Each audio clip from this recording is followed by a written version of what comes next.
नमस्कार दोस्तों, स्वागत करता हूं आप सभी का आपके अपने YouTube चैनल बीसी एजुकेशन में। तो दोस्तों, जैसा कि आप सभी को पता है 23 मार्च को आपकी एग्जाम होने वाली है। 23 मार्च मतलब परसों आपकी एग्जाम होने वाली है ईओआरओ की। ठीक है, ईओआरओ की हम तैयारी कर रहे हैं दोस्तों। और इसमें राजस्थान पॉलिटी राजनीति विज्ञान के कुछ प्रश्न आपके सामने देखने को मिलेंगे।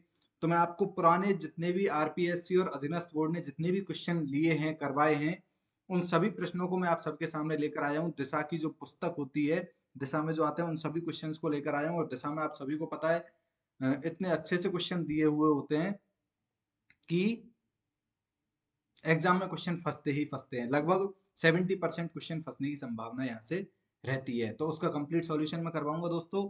2 घंटे में आप इतना अच्छे से इसको कवर कर लेंगे। आप खुद पढ़ेंगे तो आप पढ़ नहीं पाएंगे, इसलिए लास्ट टाइम पर मैं वो लेकर आया हूँ आप सबके सामने। और इतने अच्छे से मैं आपको कवर करवाऊंगा। 1.5 से 2 घंटे में दिशा के जितने भी क्वेश्चन है सुपर फास्ट रिवीजन के साथ मैं आपको कवर करवा दूंगा। तो दोस्तों, इन प्रश्नों को रट्टा मार लीजिएगा, क्योंकि प्रश्न यहीं से आएंगे। मोस्ट इंपॉर्टेंट क्वेश्चंस हैं। रामबाण मैराथन आपके सामने ये होने वाली है।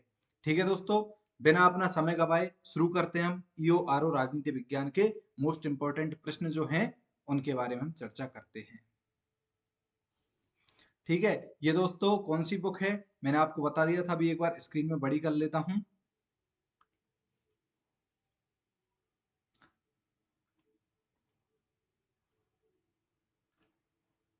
ठीक है, ये कौन सी बुक है दोस्तों? दिशा वाली जो पुस्तक आती है, दिशा 2020। ठीक है, वो ये पुस्तक है। उसमें से पॉलिटी के जो क्वेश्चन है वो मैं आपको टॉपिक वाइज, जो हमारे टॉपिक इसमें एग्जाम में है, उनको मैं कवर करवाऊंगा। सबसे पहले हम देखेंगे राज्यपाल। राज्यपाल की हम बात करें तो भारतीय संविधान का कौन सा अनुच्छेद उपबंध करता है कि प्रत्येक राज्य के लिए एक राज्यपाल होगा? तो आप सभी को पता है दोस्तों, राज्यपाल के जो अनुच्छेद हैं वो 153 से शुरू होते हैं। 153, 54, 55, 56, 57, 58, 59, मेनली 59 तक जाते हैं। फिर उससे आगे भी और आते हैं, जो आपको मैं आगे में बता दूंगा क्वेश्चंस के माध्यम से। तो 153 में है प्रत्येक राज्य के लिए एक राज्यपाल होगा। ऑप्शन सी आंसर हो जाएगा।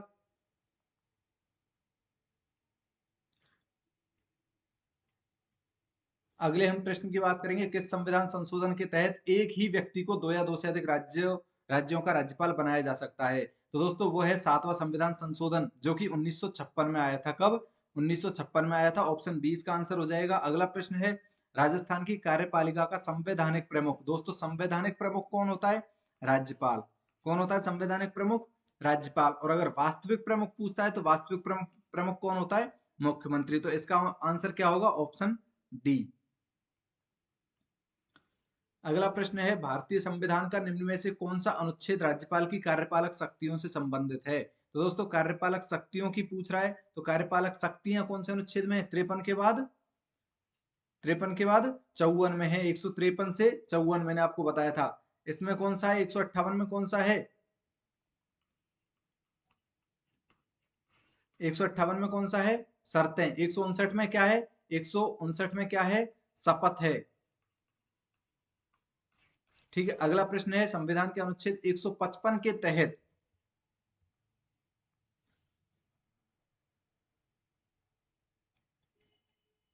निम्न में से राज्यपाल की नियुक्ति निम्न में से किसके द्वारा की जाती है? दोस्तों, ये देखिए आप, विभिन्न परीक्षाओं में पूछे हुए प्रश्न है। कॉलेज व्याख्याता, जेल प्रहरी, उद्योग प्रसार अधिकारी, जेल प्रहरी परीक्षा, पुलिस कांस्टेबल। इधर ये देखो, पटवार में भी आए हुए प्रश्न है। तो ये आपकी परीक्षा के लिए बहुत ज्यादा महत्वपूर्ण साबित होंगे। सेकंड ग्रेड आरपीएससी लेती है दोस्तों, देखिए। ठीक है, ये आपके लिए महत्वपूर्ण होने वाले हैं, इसलिए इस क्लास को आप बिल्कुल भी स्किप ना करें।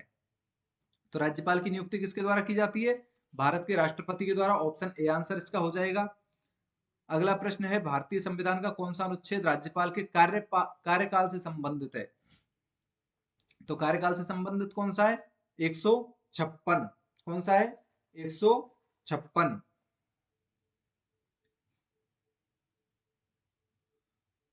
अगला प्रश्न है, राज्यपाल अपना त्यागपत्र किसको देता है? तो दोस्तों, राज्यपाल अपना त्यागपत्र जब इसकी नियुक्ति राज्यपाल कर रहा है, राष्ट्रपति कर रहा है, तो इसको त्यागपत्र किसको देगा? ये राष्ट्रपति को। ऑप्शन ए इसका आंसर हो जाएगा। ये भी सेकंड ग्रेड में पूछा हुआ है, पटवार में पूछा हुआ प्रश्न है। निम्न में से कौन सा युग्म सही नहीं है? कौन सा युग्म सही नहीं है? तो दोस्तों, 155 में क्या है? राज्यपाल की नियुक्ति बिल्कुल सही है, अभी ऊपर आया था, किसके द्वारा की जाती है? राष्ट्रपति के द्वारा की जाती है। ठीक है। 156 में क्या है? 156 में दोस्तों कार्यकाल है, इसमें अर्हताएं बताई गई हैं, बिल्कुल गलत है, तो इसका आंसर क्या हो जाएगा? ऑप्शन बी, क्योंकि इसमें क्या है? कार्यकाल है। ठीक है। 158 में शर्तें हैं, मैंने अभी आपको बताया था, और 159 में शपथ है। ठीक है। अगला प्रश्न है, राज्यपाल पद पर नियुक्त होने के लिए योग्यताएं किस अनुच्छेद में हैं? योग्यताएं किस अनुच्छेद में हैं? शर्तों से पहले हैं जस्ट, मतलब 157 में है योग्यताएं। क्या क्या योग्यताएं? भारत का नागरिक होना चाहिए और एक 35 वर्ष की आयु पूरी कर चुका हो, ये दो योग्यता उसको होनी अनिवार्य है। अगला है, राज्यपाल पद के लिए न्यूनतम आयु, तो न्यूनतम आयु 35 वर्ष। ठीक है, कितनी है? 35 वर्ष। ये मैंने आपको एक ग्राफ बना के बताया था, किसकी? संसद का, और इधर राज्यपाल, राज्य विधानमंडल, विधान परिषद, इनका मैंने आपको ग्राफ बना के बताया था, बहुत अच्छे से याद करवाया था क्लास में। ठीक है। अगला प्रश्न है दोस्तों, राज्यपाल के पद के लिए शर्तें हैं, शर्तें क्या क्या हैं? एक तो भारत का नागरिक होना चाहिए, बिल्कुल सही बात है। ठीक है, लेकिन ये शर्त नहीं है, ये क्या है? योग्यता है। इसमें बहुत ज्यादा कंफ्यूजन रहता है दोस्तों लोगों को, कि ये शर्त ही है, बिल्कुल भारत का नागरिक होना जरूरी है, शर्त है। नहीं, ये शर्त नहीं है, ये योग्यता है। ठीक है। फिर अगला है, वह संसद के किसी सदन या किसी राज्य के विधानमंडल के किसी सदन का सदस्य नहीं होगा, ये बिल्कुल सही बात है, ये शर्त है उसकी। ठीक है। वह अन्य कोई लाभ का पद धारण नहीं करेगा, ये भी बिल्कुल सही है, ये भी शर्त है। तो और अगला है, 35 वर्ष की आयु पूरी कर चुका हो, ये योग्यता है। ठीक है। तो 1 और 4 तो योग्यता है, और 2 और 3 क्या है? शर्तें हैं। 2 और 3 शर्तें हैं। ठीक है, तो आंसर क्या हो जाएगा? Option B. अगला प्रश्न है, राज्यपाल की उपलब्धियां और भत्ते भारित होते हैं। तो दोस्तों, उपलब्धियां और भत्ते किस पे? राज्य की संचित निधि पर भारित होते हैं। और रिटायरमेंट के बाद किस पर होते हैं? इसके कार्यकाल पूरा होने के बाद रिटायरमेंट के बाद किस पर होते हैं? भारत की संचित निधि पर। लेकिन जब कार्यकाल में है, जब किस पर होंगे? राज्य की संचित निधि पर। अगला प्रश्न है, संविधान के किस अनुच्छेद में राज्यपाल का शपथ का प्रारूप? शपथ अभी बताया, 159 में। निम्न कथनों पर विचार कर सही कूटों का चयन कीजिए। ठीक है। राज्यपाल अपना पद ग्रहण करने से पहले शपथ लेगा या प्रतिज्ञान करेगा? बताइए, सही है या नहीं? सही कूटों का चयन करना है इसमें, तो बिल्कुल सही है, शपथ वो ग्रहण करेगा 159 के तहत। ठीक है। शपथ या प्रतिज्ञान का प्रारूप भारतीय संविधान की तीसरी अनुसूची में है। दोस्तों, तीसरी अनुसूची में इसका कोई वो नहीं है प्रारूप, इसका प्रारूप जो है वो 159 में है। ठीक है। राज्यपाल उच्च न्यायालय के मुख्य न्यायमूर्ति या उसकी अनुपस्थिति में ज्येष्ठतम न्यायाधीश के समक्ष शपथ या प्रतिज्ञान लेगा, ये बिल्कुल सही है दोस्तों। शपथ या शपथ या प्रतिज्ञान की प्रक्रिया भारतीय संविधान के अनुच्छेद 159 में दी गई है, ये भी बिल्कुल सही है। तो ऑप्शन ए, सी, डी कौन से में है? ऑप्शन बी आंसर सही हो जाएगा, ऑप्शन बी। अगला प्रश्न है, राज्यपाल की अनुपस्थिति में उसके दायित्वों का निर्वहन कौन करता है? तो उसके दायित्वों का निर्वहन कौन करता है? उच्च न्यायालय का मुख्य न्यायाधीश। 1 मिनट में चेक कर लेता हूं दोस्तों कुछ थोड़ा सा।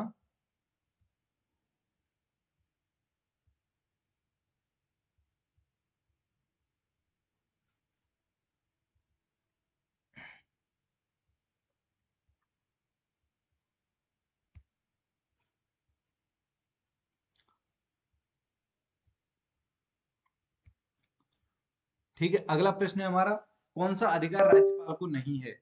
निम्न में से कौन सा अधिकार राज्यपाल को नहीं है? तो दोस्तों, मुख्यमंत्री की नियुक्ति का अधिकार किसको है?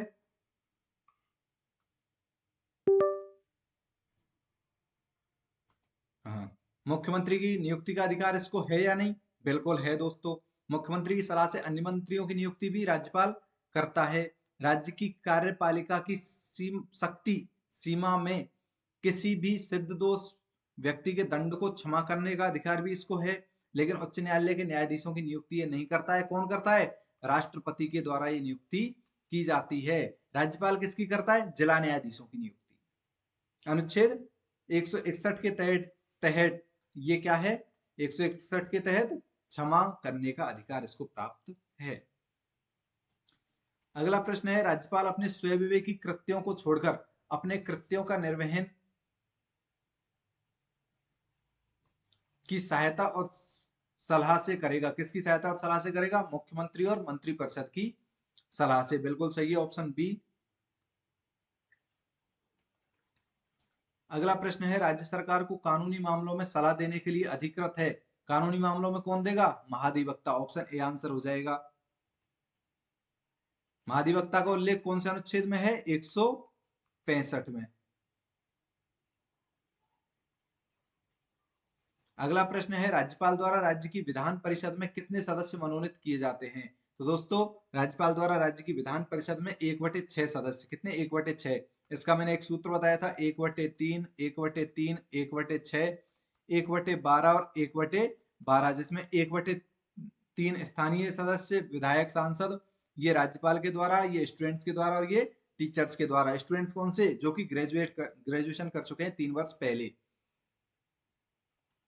निम्नलिखित में से भारतीय संविधान का कौन सा अनुच्छेद राज्य की विधायिका के कार्यकाल से संबंधित है? कार्यकाल से संबंधित 172। अगला प्रश्न है, राजस्थान विधानसभा को विघटित करने का अधिकार किसे प्राप्त है? तो विघटित कौन कर सकता है? राज्यपाल कर सकता है। विघटित राज्यपाल कर सकता है। ऑप्शन ए इसका आंसर हो जाएगा। अगला प्रश्न है, कौन सा अनुच्छेद राज्यपाल के विशेष अभिभाषण, दोस्तों विशेष अभिभाषण पूछा है तो 176 हो जाएगा। कौन सा? 176 से संबंधित है विशेष अभिभाषण। और केवल अभिभाषण पूछता तो वो 175 होता। केवल अभिभाषण 175 और विशेष अभिभाषण 176।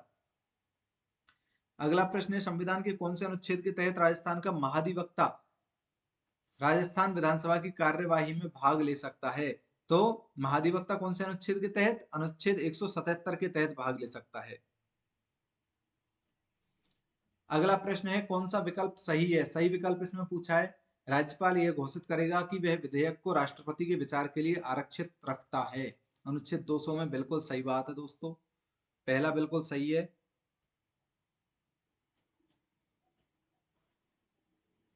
और अगला है, राष्ट्रपति राज्यपाल को यह निर्देश दे सकेगा कि वह विधेयक को सदन को लौटा दे। अनुच्छेद 201 में। बिल्कुल सदन को लौटाने का 201 में है। तो दोनों सही है। ऑप्शन सी इसका आंसर हो जाएगा। अगला प्रश्न है, संविधान के किस अनुच्छेद के तहत राज्यपाल विधानमंडल द्वारा पारित किसी विधेयक को राष्ट्रपति की स्वीकृति के लिए सुरक्षित रख सकता है? तो अनुच्छेद 200 के तहत सुरक्षित रख सकता है, 201 में वो वापस लौटा सकता है। अगला प्रश्न है, किस अनुच्छेद के तहत राज्यपाल द्वारा आरक्षित रखे गए विधेयक को राष्ट्रपति निर्णय लेता है? तो 201 में निर्णय लेता है। अगला प्रश्न है, यदि राजस्थान विधानसभा कोई ऐसा विधेयक पारित करती है जो उच्च न्यायालय की संवैधानिक स्थिति को खतरा पहुंचाता है, तो राजस्थान का राज्यपाल क्या करेगा? यदि राजस्थान विधानसभा कोई ऐसा विधेयक पारित करती है जो उच्च न्यायालय की संवैधानिक स्थिति को खतरा पहुंचाता है, तो राज्यपाल क्या करेगा उसमें? तो दोस्तों, राज्यपाल विधेयक पर अनुमति नहीं देगा, किंतु उसे राष्ट्रपति के विचार के लिए आरक्षित उसको रख सकता है। ऑप्शन 20 का आंसर हो जाएगा। अनुमति क्यों नहीं देगा? उसको दिख रहा है संविधान का ये खतरा है संविधान के लिए। ठीक है। अगला प्रश्न है, विवेकाधीन शक्तियों का प्रयोग करते समय राज्यपाल किसके प्रतिनिधि के तौर पर कार्य करता है? विवेकाधीन शक्तियों का प्रयोग करते समय राज्यपाल किसके प्रतिनिधि के तौर पर कार्य करता है? तो दोस्तों, संघीय सरकार के प्रतिनिधि के रूप में कार्य करता है, क्योंकि संघ सरकार की अनुमति से ही राष्ट्रपति के द्वारा इसकी नियुक्ति की जाती है। अगला प्रश्न है, राज्यपाल द्वारा अध्यादेश जारी करने से संबंधित शक्तियों का वर्णन संविधान के किस अनुच्छेद में है? तो दोस्तों, अध्यादेश की यहाँ बात आ गई तो अध्यादेश अनुच्छेद 213 में है, और राष्ट्रपति द्वारा जो अध्यादेश आता है वो अनुच्छेद 123 में उसका वर्णन आपको देखने को मिलेगा।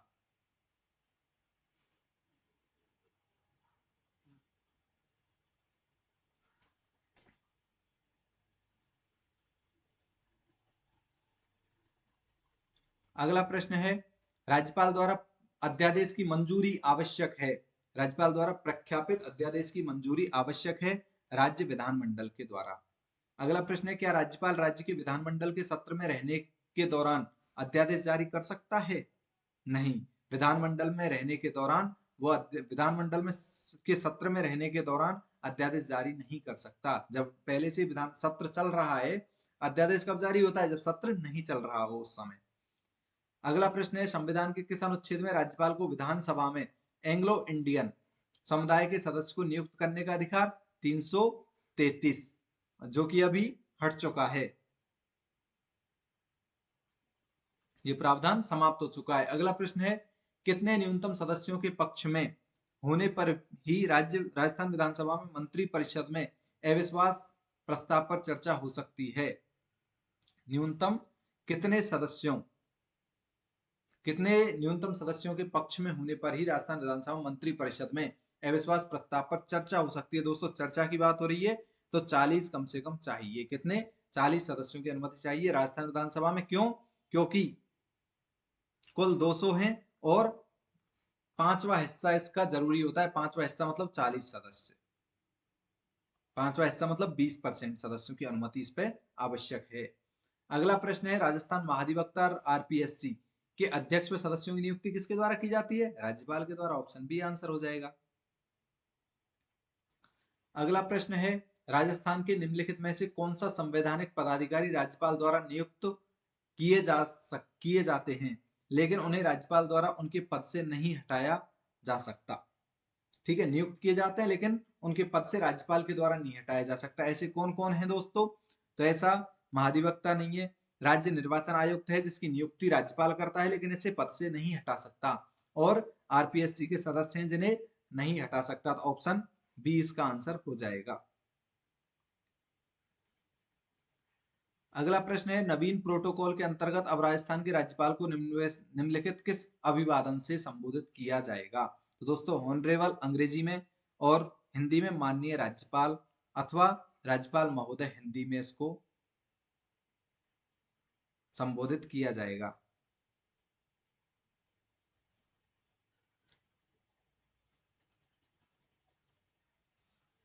अगला प्रश्न है, आयोग जिसने राज्यपालों के लिए 5 वर्ष के एक निश्चित कार्यकाल की संस्तुति की, ऐसा कौन सा आयोग है? पुंछी आयोग। कौन सा? पुंछी आयोग, जिसने 5 वर्ष के लिए निश्चित कार्यकाल की संस्तुति की। कौन सा पद राजस्थान के राज्यपाल द्वारा सुशोभित नहीं होता है? राज्यपाल द्वारा नियुक्ति नहीं होती मतलब एक तरीके से, तो वो कौन सा है? अरावली प्रबंधन बोर्ड। कौन सा है? अरावली प्रबंधन बोर्ड। ऑप्शन डी आंसर इसका हो जाएगा। अगला प्रश्न है, पश्चिमी क्षेत्र सांस्कृतिक के सभापति कौन है? राजस्थान के राज्यपाल। Option A. अगला प्रश्न है, सही चुने, सही उत्तर चुने, सही कौन सा है इनमें से? राजस्थान के राज्यपाल कुलाधिपति होते हैं। कहाँ कहाँ के कुलाधिपति होते हैं? कहाँ के? ठीक है, तो सभी राज्य विश्वविद्यालयों एवं राज्य में स्थित केंद्रीय विश्वविद्यालयों तथा सभी निजी विश्वविद्यालयों के। ठीक है, अगला है, सभी राज्य व सभी निजी विश्वविद्यालयों के, सभी राज्य विश्वविद्यालयों व राज्य में कार्यरत सभी केंद्रीय विश्वविद्यालयों के, सभी राज्य विश्वविद्यालयों के। देखो इसमें केंद्रीय आ गया, केंद्र से राज्यपाल का मतलब नहीं है। इसमें निजी आ गया, निजी से कोई मतलब नहीं है। इसमें निजी आ गया, निजी से कोई मतलब नहीं है। इसमें केंद्रीय आ गया, केंद्र से मतलब नहीं है। सभी राज्य विश्वविद्यालयों से संबंधित है, तो ऑप्शन डी इसका आंसर हो जाएगा। अगला प्रश्न है, राजस्थान का राज्यपाल निम्नलिखित में से किस विश्वविद्यालय का कुलाधिपति नहीं है? ठीक है, तो इसमें से गवर्नमेंट कौन सा नहीं है? उसी का नहीं होगा। तो ये देखो रामानंदाचार्य इसके हैं, जो कि जयपुर में है, उधर शायद भाकरोटा साइड।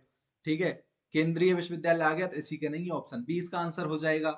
ठीक है, अगला प्रश्न है, राजस्थान विधानसभा की निम्नलिखित में से किस समिति में सदस्यों की संख्या पूर्व निर्धारित नहीं है? तो दोस्तों देखो, याचिका समिति में पहले से निर्धारित है,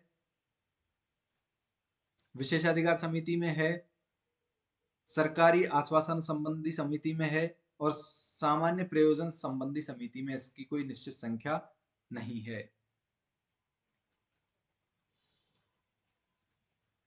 अगला प्रश्न है, भारतीय राज्य के राज्यपाल के बारे में कौन सा कथन सही नहीं है? सही नहीं पूछा है। नियुक्ति भारत के राष्ट्रपति के द्वारा, बिल्कुल सही है। एक से अधिक राज्यों का राज्यपाल हो सकता है, वह 5 साल की अवधि के लिए पद पर रहता है, बिल्कुल सही है। यदि संबंधित राज्य की विधानमंडल उसे हटाने के लिए प्रस्ताव पारित करती है तो उसे पहले भी हटाया जा सकता है, ऐसा कोई हटाने का कोई प्रावधान इसमें नहीं है। ऑप्शन डी इसका आंसर हो जाएगा, क्योंकि ये राष्ट्रपति के प्रसाद पर्यंत रहता है, किसी कोई विधानमंडल के प्रसाद पर्यंत ये राष्ट्रपति का चुनाव नहीं किया जाता है। अगला प्रश्न है, राज्यपाल की शक्तियों के संदर्भ में निम्नलिखित में से कौन सा सही नहीं है? कौन सा सही नहीं है दोस्तों? तो राज्यपाल धन विधेयक को पुनर्विचार के लिए राज्य विधानमंडल को लौटा सकता है। बिल्कुल गलत बात है दोस्तों, क्योंकि ये धन विधेयक को पुनर्विचार के लिए नहीं लौटा सकता।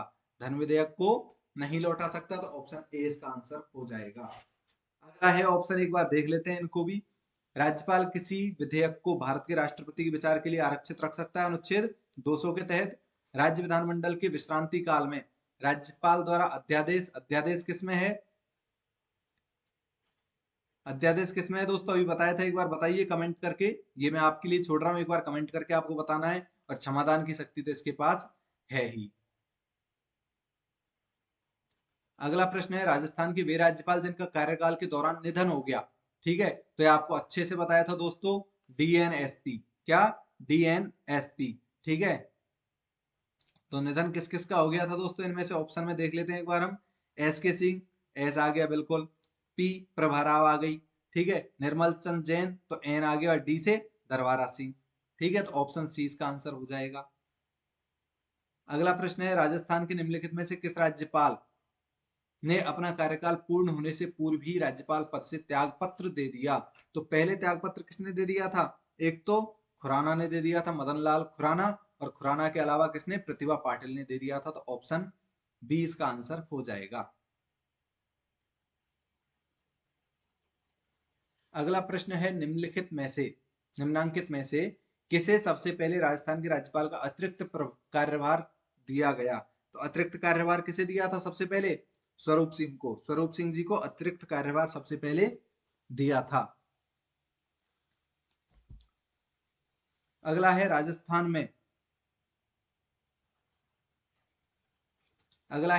में जब पहली बार राष्ट्रपति शासन लगाया गया, राजस्थान के राज्यपाल कौन थे? तो उस समय राजस्थान राज्यपाल थे कौन? संपूर्णानंद।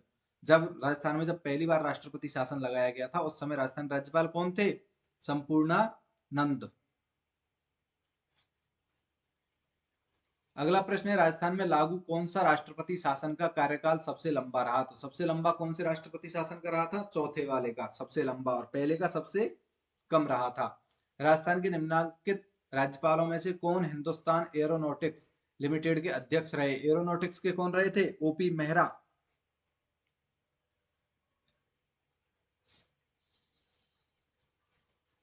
अगला प्रश्न है, श्री कलराज मिश्र राजस्थान के कौन से राज्यपाल थे? 44 में। और कलराज मिश्र जी के बाद अभी कौन है जो कि 45वें हैं? कौन है? एक बार ऑप्शन में आंसर में बताइए, आप कमेंट करके बताइए। ठीक है, कमेंट करके बताइए वर्तमान में राजस्थान के राज्यपाल कौन हैं। ये आपके लिए प्रश्न है। राजस्थान में किस वर्ष राज्यपाल रिलीफ फंड की स्थापना की गई? तो Rajasthan relief fund 1973। Relief fund 1973 में की गई थी। अगला प्रश्न है, राजस्थान में प्रथम जेंडर बजट वर्ष कब प्रस्तुत किया गया था? प्रथम जेंडर बजट वर्ष 2012-13 में। प्रथम जेंडर बजट वर्ष 2012-13 में। अगला प्रश्न है, राजस्थान के मुख्यमंत्री के अपने प्रथम कार्यकाल के दौरान श्री अशोक गहलोत ने मुख्यमंत्री का पद निम्नलिखित में से किस तारीख को संभाला? तो अशोक गहलोत ने मुख्यमंत्री का पद सबसे पहले कब संभाला था? 1 दिसंबर 1998 को। ऑप्शन ए इसका आंसर हो जाएगा, 1 दिसंबर 1998। ये हमारा अगला टॉपिक है दोस्तों, मुख्यमंत्री और मंत्री परिषद। कौन सा है? मुख्यमंत्री और मंत्री परिषद, जो कि हमारे सिलेबस में भी सेकंड टॉपिक ही है। तो इसमें पहला प्रश्न है, निम्नलिखित में से राज्य का वास्तविक कार्यपालिका प्रमुख प्रधान? बिल्कुल मुख्यमंत्री होता है। ऑप्शन बी इसका आंसर हो जाएगा। अगला प्रश्न है, मुख्यमंत्री की नियुक्ति भारत के संविधान के किस अनुच्छेद के अंतर्गत होती है? तो मुख्यमंत्री की नियुक्ति भारत के संविधान के अनुच्छेद 164 के तहत होती है। ऑप्शन ए इसका आंसर हो जाएगा। अगला प्रश्न है, संविधान के अनुच्छेद 164(1) के अनुसार राजस्थान का मुख्यमंत्री होता है, तो दोस्तों नियुक्त किया जाता है किसके द्वारा? राज्यपाल के द्वारा। अगला प्रश्न है, राज्य मंत्री परिषद सामूहिक रूप से पूछा है दोस्तों, तो सामूहिक रूप से तो विधानसभा के प्रति उत्तरदायी होती है। और अगर व्यक्तिगत रूप से पूछता है तो किसके प्रति? राज्यपाल के प्रति उत्तरदायी होती।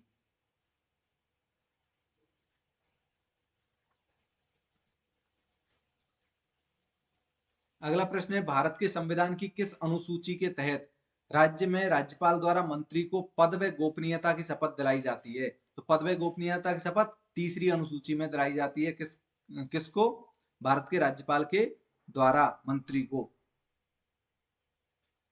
अगला प्रश्न है, यदि किसी ऐसे व्यक्ति को राज्य का मंत्री बनाया जाता है जो राज्य विधायिका का सदस्य नहीं है, तो इस विषय में संवैधानिक प्रावधान क्या है? तो इस विषय में संवैधानिक प्रावधान क्या है? जो सदस्य नहीं है उसके लिए उसको 6 माह के भीतर उसका निर्वाचन होना चाहिए। मतलब 6 माह के भीतर अगर वो अपनी सीट जीत कर आता है तो ये मंत्री बना रहेगा, और नहीं तो उसको मंत्री पद से हटा दिया जाएगा।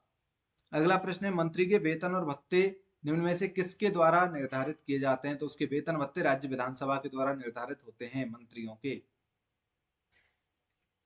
अगला प्रश्न है, संविधान के राज्य के मुख्यमंत्री का कर्तव्य। तो दोस्तों कर्तव्यों की बात आ गई तो अनुच्छेद 167 आ गया मुख्यमंत्री के कर्तव्यों में। अगला प्रश्न है, नीचे दिए गए कूटों का प्रयोग करते हुए सही कथन का चयन करना है दोस्तों। तो सही कथन कौन सा है? ठीक है, मुख्यमंत्री राज्य के कार्यों के प्रशासन संबंधी विनिश्चय राज्यपाल को संसूचित करता है। बिल्कुल सही है, ऑप्शन ए। अगला है, क्योंकि राज्यपाल को संसूचित करना उसका प्रमुख कर्तव्य है, 167 में लिखा हुआ है अनुच्छेद में। मुख्यमंत्री विधान विषयक प्रस्थापनाओं के बारे में राज्यपाल को संसूचित करता है, ये भी बिल्कुल सही है। मुख्यमंत्री राष्ट्रीय विकास परिषद की बैठकों में भाग लेता है, ये भी बिल्कुल सही है दोस्तों।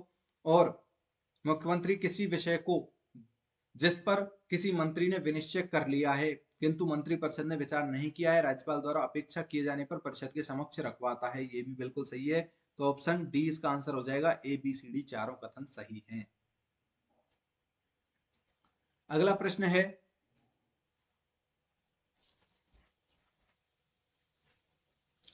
है, राजस्थान की मंत्रिपरिषद में मुख्यमंत्री सहित विधानसभा की कुल सदस्य संख्या अधिक से अधिक दोस्तों कितनी है?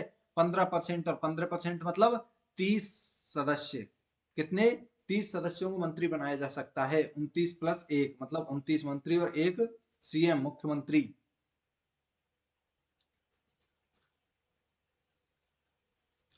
अगला प्रश्न है, भारतीय संविधान के निम्नलिखित में से कौन से अनुच्छेद में यह उल्लेख है कि किसी राज्य की मंत्रिपरिषद में मुख्यमंत्री सहित मंत्रियों की कुल संख्या उस राज्य की विधानसभा के सदस्यों की कुल संख्या के 15% से अधिक नहीं होगी? तो दोस्तों इसका उल्लेख अनुच्छेद 164(1) में है। ठीक है। अगला प्रश्न है, राजस्थान के मंत्रिपरिषद में मुख्यमंत्री सहित अधिक से अधिक कितने मंत्रीगण हो सकते हैं? तो दोस्तों मुख्यमंत्री सहित की पूछ रहा है तो 30 हो सकते हैं मैक्सिमम, ऑप्शन सी आंसर हो जाएगा। मुख्यमंत्री बिना पूछता तो 29 होते। अगला प्रश्न है, भारत में राजस्थान में राष्ट्रपति शासन कितनी बार? 4 बार लग चुका है। ठीक है, जो आपको अच्छे से पता होंगी डेट, सबसे पहले 1967 में लगा था, फिर 1977 में लगा था, फिर 1980 में लगा था और 1992 में लगा था। ठीक है। अगला प्रश्न है, राजस्थान में किन वर्षों में राष्ट्रपति शासन लागू किया गया? अभी मैंने बताया 1967, 77, 80 और 92। ऑप्शन ए इसका आंसर हो जाएगा। अगला प्रश्न है, विधानसभा चुनाव में अस्पष्ट बहुमत के कारण राजस्थान में राष्ट्रपति शासन कब लगाया गया था? तो राष्ट्रपति शासन अस्पष्ट बहुमत के कारण 1967 में, मतलब पहला वाला जो था वो अस्पष्ट बहुमत के कारण लगाया गया था। ऑप्शन सी इसका आंसर हो जाएगा। अगला प्रश्न है, राजस्थान के प्रथम निर्वाचित मुख्यमंत्री। प्रथम निर्वाचित पूछा है दोस्तों, मनोनीत नहीं पूछा। तो निर्वाचित में कौन आएगा? टीकाराम पालीवाल मनोनीत में। ठीक है। अगला है, कौन राजस्थान के मुख्यमंत्री और उप मुख्यमंत्री के पद पर रहे? तो दोस्तों मुख्यमंत्री और उप मुख्यमंत्री दोनों ही टीकाराम पालीवाल रहे थे। पहले इनको मुख्यमंत्री बना दिया गया था, उसके बाद जयनारायण व्यास जी को मुख्यमंत्री बनाया गया था और इनको उप मुख्यमंत्री बनाया गया था। अगला प्रश्न है, राजस्थान के किस मुख्यमंत्री की काम चलाऊ सरकार केयरटेकर गवर्नमेंट के विरुद्ध विधानसभा में अविश्वास प्रस्ताव लाया गया? तो दोस्तों अविश्वास प्रस्ताव टीकाराम पालीवाल के समय ही लाया गया था। जयनारायण व्यास जी ने उस टाइम कुछ लफड़े किए थे, आपको अच्छे से पता होगा। श्रीमती वसुंधरा राजे जी राजस्थान की पहली बार मुख्यमंत्री कब से कब तक रही थी? 2003 से 8 तक। इनसे पहले अशोक गहलोत थे 1998 से। 1 दिसंबर 1998 को उन्होंने अपना पद ग्रहण किया था। फिर उनका जब कार्यकाल पूरा हो गया, जब वसुंधरा राजे आई थी 3 से 8, फिर 8 से 12, 8 से 13 दोबारा से अशोक गहलोत जी आए थे, फिर वसुंधरा राजे आई थी, फिर अशोक गहलोत आए थे, और अब की बार कौन है? भजनलाल सरकार। अगला प्रश्न है, व्यक्ति समूह को इंगित कीजिए जिन्होंने 3 या अधिक अवसरों पर राजस्थान के मुख्यमंत्री पद की शपथ ली है। तो दोस्तों कौन कौन है ऐसे, देखिए जैनर, कौन कौन है ऐसे, मोहनलाल सुखाड़िया हैं, 4 बार सीएम रहे थे, लगभग 17 वर्ष तक ये सीएम रहे थे 4 बार, ठीक है। हरदेव जोशी हैं, और जो कि 3 बार रहे थे, भैरों सिंह शेखावत भी 3 बार रहे थे। तो ऑप्शन 20 का आंसर हो जाएगा। अगला प्रश्न है, राजस्थान में सबसे अधिक 4 बार मुख्यमंत्री के रूप में, मोहनलाल सुखाड़िया अभी बताया 17 वर्ष तक रहे थे। राजस्थान राज्य के किस मुख्यमंत्री का कार्यकाल सबसे कम अवधि का रहा? सबसे कम अवधि हीरालाल देवपुरा, मात्र 16 दिन रहे थे दोस्तों। अगला प्रश्न है, निम्नांकित में से राजस्थान के कौन से मुख्यमंत्री बनने से पहले किसी भी मंत्री परिषद में मंत्री नहीं रहे हैं?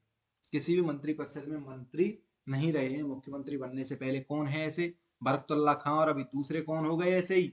दूसरे हो गए भजनलाल सरकार, भजनलाल जी।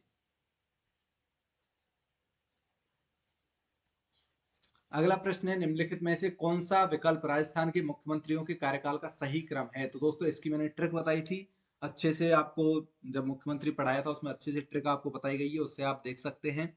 जिसमें हरिदेव जोशी, फिर भैरव सिंह शेखावत, हरी भरी पहाड़ियों, तो जगन्नाथ पहाड़िया, हरि व शिव के दर्शन किए, तो शिवचरण माथुर, ऑप्शन ए ही इसका आंसर हो जाएगा।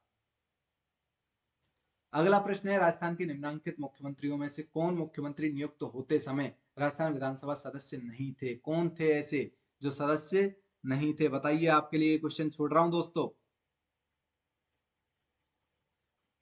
बताइए, वो आपके लिए छोड़ रहा हूं, एक बार बताना है आपको, ठीक है।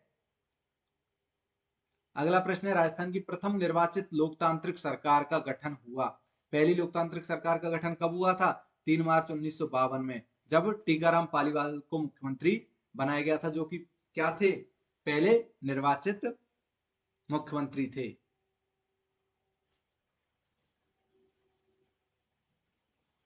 अगला प्रश्न है, राज्य में संसदीय सचिव किसके समक्ष शपथ लेता है? तो संसदीय सचिव जो है दोस्तों मुख्यमंत्री के समक्ष लेगा शपथ, क्योंकि मुख्यमंत्री ही इसको नियुक्त करता है।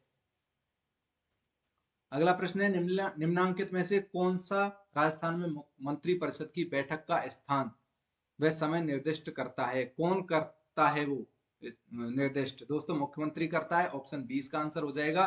और ये मैंने आपके लिए दिया था दोस्तों, आपको कमेंट में इसका आंसर लिखना है, ठीक है।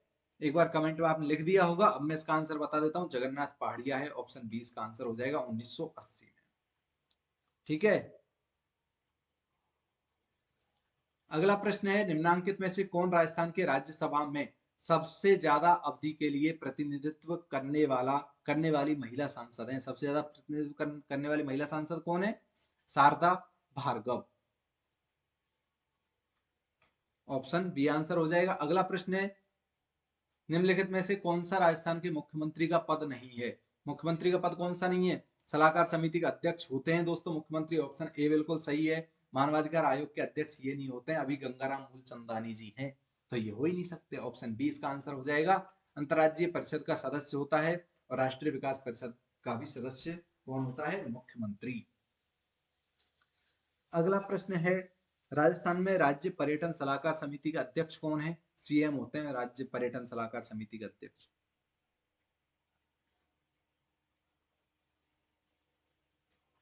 अगला प्रश्न है, निम्न में से कौन मुख्यमंत्री को डीग गोलीकांड के बाद इस्तीफा देना पड़ा? उन्होंने कब इस्तीफा दिया? तो दोस्तों शिवचरण माथुर जी को डीग गोलीकांड के कारण इस्तीफा देना पड़ा था शिवचरण माथुर जी को, और 23 फरवरी 1985 को उन्होंने इस्तीफा दिया था, 23 फरवरी 1985 को शिवचरण माथुर। अगला प्रश्न है, कौन सा कथन असत्य है? असत्य कथन पूछा है दोस्तों, कौन सा असत्य कथन पूछा है, ठीक है। तो असत्य कौन सा है? राजस्थान में मुख्यमंत्री सहित 30 मंत्री हो सकते हैं, बिल्कुल सही है। राजस्थान के सभी मंत्री कैबिनेट मंत्री होते हैं, ऐसा कोई उल्लेख नहीं है। राज्य मंत्री भी होते हैं, मुख्यमंत्री भी होता है, उप मंत्री भी हो सकते हैं, ठीक है। कैबिनेट महत्वपूर्ण विभाग होते हैं, ये बिल्कुल सही है। राजस्थान सरकार में वर्तमान में कोई भी उप मंत्री नहीं है, ठीक है, ये भी बिल्कुल सही है। तो ऑप्शन 20 का आंसर हो जाएगा। अगला प्रश्न है, राजस्थान के निम्नलिखित मुख्यमंत्रियों में से कौन अपने संपूर्ण राजनीतिक जीवन में किसी राज्य का राज्यपाल नहीं रहा? कौन? भैरव सिंह शेखावत, जो कभी राज्यपाल नहीं रहा। हरदेव जोशी रहे हैं, जगन्नाथ पाटिया रहे हैं, शिवचरण माथुर भी राज्यपाल रहे हैं। भैरव सिंह शेखावत कभी राज्यपाल नहीं रहे किसी भी राज्य के। अगला प्रश्न है, राजस्थान के निम्नलिखित मुख्यमंत्रियों में कौन राजस्थान विधानसभा के अध्यक्ष पद पर आसीन रहे हैं? अध्यक्ष पद पर आसीन कौन रहे हैं? हीरालाल देवपुरा, जो कि राजस्थान विधानसभा के अध्यक्ष पद पर भी आसीन रहे हैं। Hiralal Devpura, option B answer हो जाएगा। अगला प्रश्न है, भारत की स्वतंत्रता के बाद राजस्थान के पहले मुख्यमंत्री कौन बने? स्वतंत्रता के बाद कौन बने थे? हीरालाल शास्त्री, ऑप्शन 20 का आंसर हो जाएगा। ठीक है, अगला प्रश्न है, राजस्थान विधानसभा में सदस्यों की निर्भरताओं से संबंधित प्रश्नों पर विनिश्चय के बारे में निम्नलिखित कथनों पर विचार कीजिए।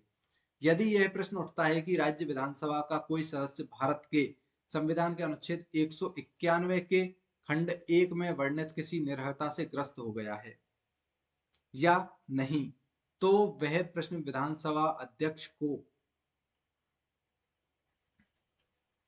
विनिश्चय के लिए निर्देशित किया जाएगा और उसका विनिश्चय अंतिम होगा। ठीक है, ये बताओ कथन सही है या नहीं? इसमें सही और गलत क्या पूछा है, इसमें एक बार मैं देख लेता हूं प्रश्न में। अच्छा, विचार करना है, ऑप्शन के हिसाब से हमें बताना है।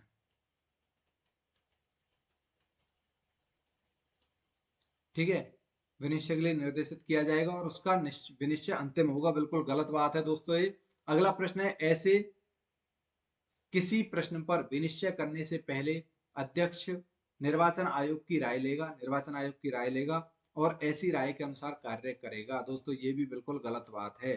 ठीक है, क्योंकि ऐसा कोई उल्लेख इसमें संविधान में नहीं है, तो ऑप्शन ए इसका आंसर हो जाएगा। ना तो 1 और ना ही 2 सही है। ठीक है, अगला प्रश्न है दोस्तों, राजस्थान में मंत्रिमंडल सचिवालय के निम्नलिखित में से किस विभाग या कार्यालय से आधिकारिक रूप से संबद्ध है? तो दोस्तों, राज्य सामान्य प्रशासन विभाग। कौन सा? सामान्य प्रशासन विभाग। सचिवालय के निम्नलिखित किस विभाग से संबंधित है? सचिवालय विभाग से। अगला हमारा जो टॉपिक है वो है विधानसभा विधान परिषद। ठीक है, तो विधानसभा भी हमारे सिलेबस में है, अगला ही टॉपिक है, ये भी हम एक बार देख लेते हैं। तो इसमें हमारा पहला प्रश्न है, विधानसभा विधान परिषद में पहला प्रश्न है, विधान परिषद के सदस्यों का चुनाव किया जाता है। कैसे किया जाता है दोस्तों? अप्रत्यक्ष चुनाव से और नामांकन से, इन दोनों से किया जाता है। प्रत्यक्ष चुनाव तो विधान परिषद का कोई होता ही नहीं है, ऑप्शन 20 का आंसर हो जाएगा। अगला प्रश्न है, राजस्थान का विधानसभा कहाँ स्थित है? राजस्थान विधानसभा आप सभी को पता है, लाल कोठी जयपुर पे स्थित है। अगला प्रश्न है, इनके बारे में विचार करना है। ठीक है, सही गलत क्या बताना है इनमें, ऑप्शन के हिसाब से हमें देखना पड़ेगा। राजस्थान विधानसभा के बारे में अधोलिखित है, इसका सामान्य इसका समय काल 5 वर्ष होता है। बिल्कुल सही बात है दोस्तों। इसकी अध्यक्षता मुख्यमंत्री नहीं करते हैं, इसकी अध्यक्षता विधानसभा अध्यक्ष के द्वारा की जाती है, ऑप्शन 2 गलत है। इसका जनता द्वारा प्रत्यक्ष रूप से निर्वाचन होता है, विधानसभा का बिल्कुल जनता के द्वारा प्रत्यक्ष निर्वाचन होता है। 1 और 3 सही हैं अभी तक जो हमने देखे हैं उनमें से। ठीक है, और राज्यपाल को इसके विघटन का अधिकार है, राज्यपाल को इसके विघटन का अधिकार है, ये भी बिल्कुल सही है। और इसमें सही पूछे तो 1, 3, 4 सही है, तो ऑप्शन 20 का आंसर हो जाएगा।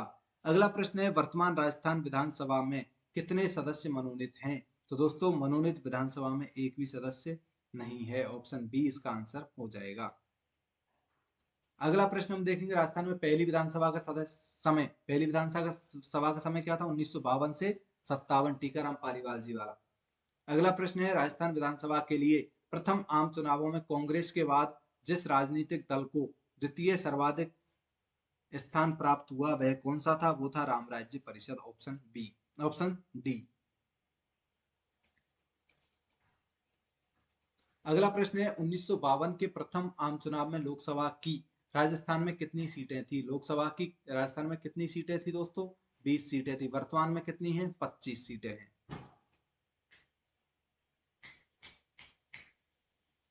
अगला प्रश्न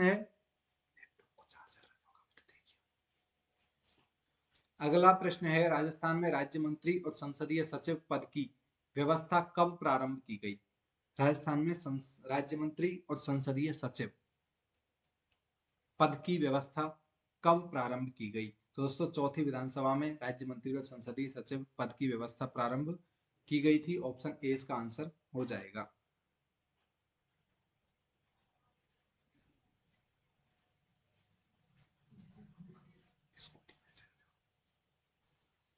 अगला प्रश्न है, किस विधानसभा चुनाव में राजस्थान विधानसभा की सदस्य संख्या 184 से बढ़कर 200 की गई? तो दोस्तों छठी विधानसभा में 200 हुई थी ये। ठीक है। अगला प्रश्न है, किस वर्ष में राजस्थान विधानसभा की कुल सदस्य संख्या बढ़ाकर 200 की गई? छठी विधानसभा में। और छठी का आप आइडिया लगा सकते हैं ऐसे गिन के, तो 1977 में आएगा। 52 के बाद 5 साल आप जोड़ते जाइए, 1977 में आएगा।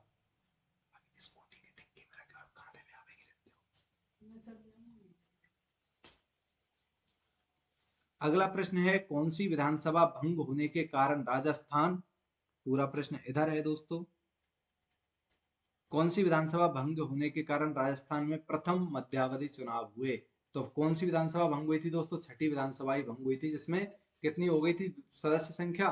200। ठीक है, तो ऑप्शन ए इसका आंसर हो जाएगा। अगला प्रश्न है, राजस्थान में कितनी लोकसभा सांसद की सीटें हैं दोस्तों? वर्तमान में 25 हैं। पहली में कितनी थी? 20 थी।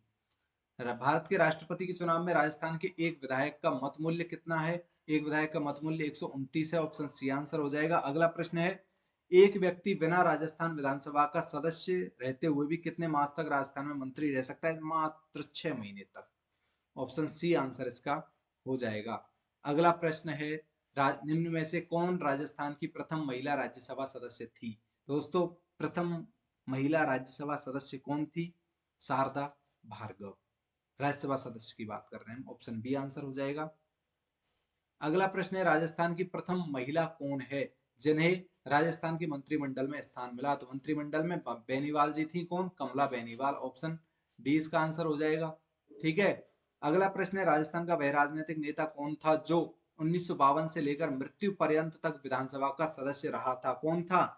हरदेव जोशी। कौन? हरदेव जोशी। ऑप्शन ए इसका आंसर हो जाएगा, जो कि राजनीतिक नेता बने थे और 1952 से लेके जो पहला विधानसभा चुनाव था उससे लेके और जब तक मृत्यु हुई थी, जब तक विधानसभा के सदस्य रहे थे। अगला प्रश्न है, राजस्थान के कितने लोकसभा निर्वाचन क्षेत्र अनुसूचित जाति मतलब एससी के लिए आरक्षित हैं? दोस्तों एससी के लिए कितने लोकसभा क्षेत्र आरक्षित हैं? 4। एससी के लिए कितने हैं? 4 क्षेत्र हैं। और एसटी की बात करें तो एसटी के लिए 3 क्षेत्र आरक्षित हैं। अगला प्रश्न है, राजस्थान में कितने विधानसभा चुनाव क्षेत्र क्रमशः एससी और एसटी के लिए? मैंने आपको बता दिया। अच्छा, लोकसभा की विधानसभा की बात हो रही है तो एससी के लिए 34 है और एसटी के लिए 25 है।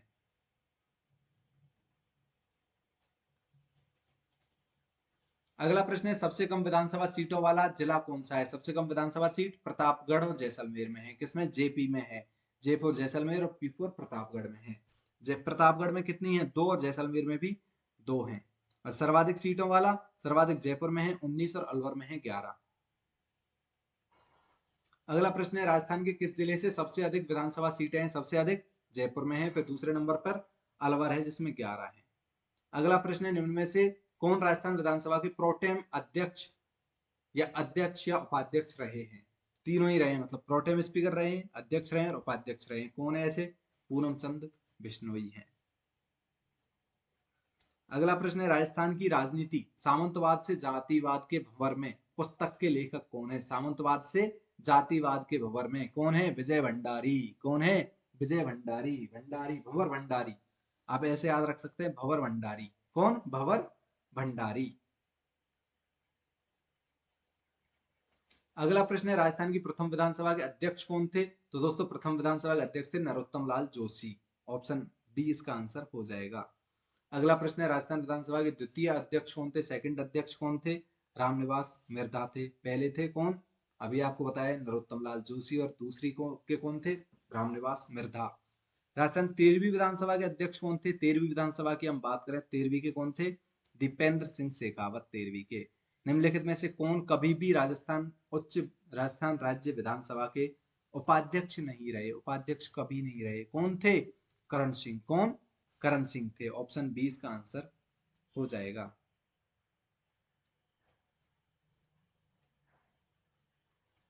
अगला प्रश्न है, राजस्थान विधानसभा के पहले उपाध्यक्ष कौन है? तो दोस्तों पहले उपाध्यक्ष कौन है? लाल सिंह सत्तावत जी थे पहले उपाध्यक्ष।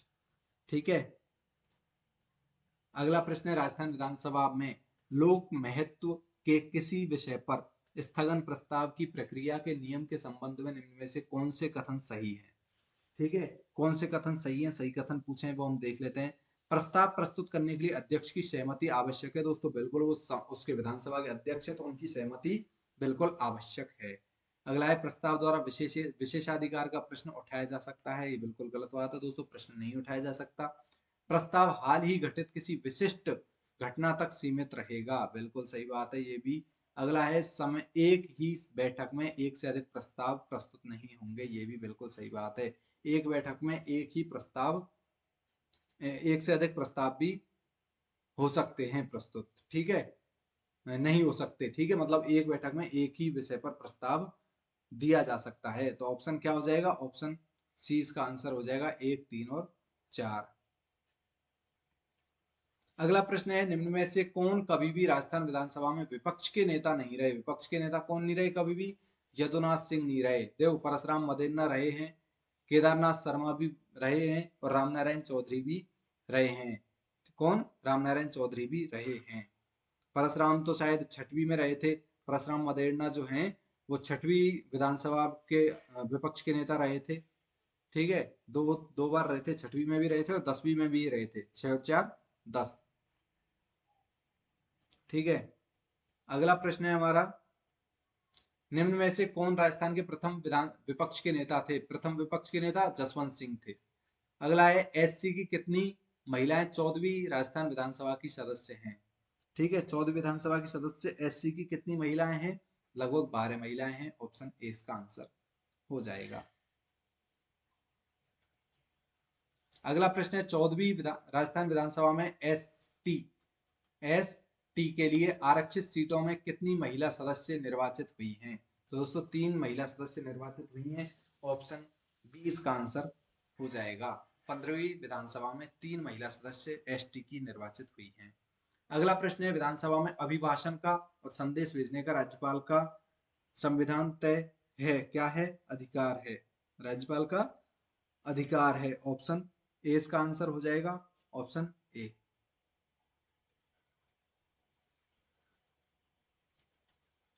अगला प्रश्न है, 15वीं लोकसभा में राजस्थान से कितनी महिला सांसद चुनी गई? तो दोस्तों 15वीं लोकसभा में कितनी महिला सांसद चुनी गई थी? 3 महिला सांसद चुनी गई थी। ऑप्शन ए इसका आंसर हो जाएगा। अगला प्रश्न है, राज्य विधानसभा में वर्तमान में कितनी स्थायी समितियां हैं?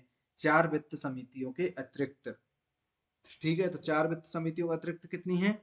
17। कितनी है? 17 समितियां हैं जो कि स्थायी हैं, स्थायी समिति। अगला प्रश्न है, राजस्थान विधानसभा के प्रक्रिया एवं कार्य संचालन संबंधी नियमों के अनुसार निम्नांकित में से कौन से विभाग के प्राक्कलन समिति के नियंत्रणाधीन नहीं है? कौन है? गृह विभाग। ऑप्शन बी इसका आंसर हो जाएगा। अगला प्रश्न है, राजस्थान विधानसभा की लोक लेखा समिति के सदस्यों का कार्यकाल कितना होता है? 1 वर्ष। लोक लेखा समिति के सदस्यों का कार्यकाल कितना होता है? 1 वर्ष। ऑप्शन डी इसका आंसर हो जाएगा। अगला प्रश्न है, राजस्थान विधानसभा का अध्यक्ष कौन होता है? राजस्थान विधानसभा का अध्यक्ष नियम समिति और नियम उप समिति। ठीक है।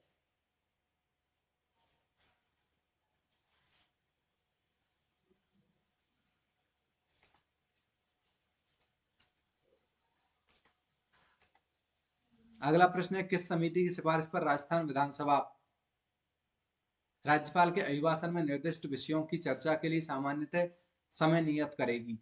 कार्य सलाहकार समिति की सिफारिश पर। ऑप्शन सी इसका आंसर हो जाएगा। अगला प्रश्न है, स्पीकर की अनुपस्थिति में, अगर प्रोटेम स्पीकर एब्सेंट है तो अध्यक्ष की अनुपस्थिति में विधानमंडल द्वारा पारित किसी विधेयक को राज्यपाल को भेजे जाने से पूर्व निम्न में से कौन प्रमाणित करता है? तो दोस्तों उसकी अनुपस्थिति में विधानसभा सचिवालय का सचिव उसको प्रमाणित करता है। ऑप्शन बी इसका आंसर हो जाएगा। अगला प्रश्न है, राजस्थान विधानसभा के इतिहास में 30 जून 2016 तक कितनी बार विश्वास प्रस्ताव प्रस्तुत हुआ और उस पर चर्चा हुई? तो दोस्तों 4 बार इस पर चर्चा हो चुकी है, 2016 का एग्जाम है, अब से संबंधित है ही नहीं, अभी पूछेंगे नहीं इस चीज को, क्योंकि करंट की चीज पूछेंगे, अभी ये करंट से संबंधित है। जनवरी 2020 तक, ठीक है दोस्तों, ये भी अच्छा। जनवरी 2020 तक की स्थिति के अनुसार राजस्थान की कितनी महिला उम्मीदवार राज्यसभा की सदस्य हैं? तो दोस्तों कितनी है? 0।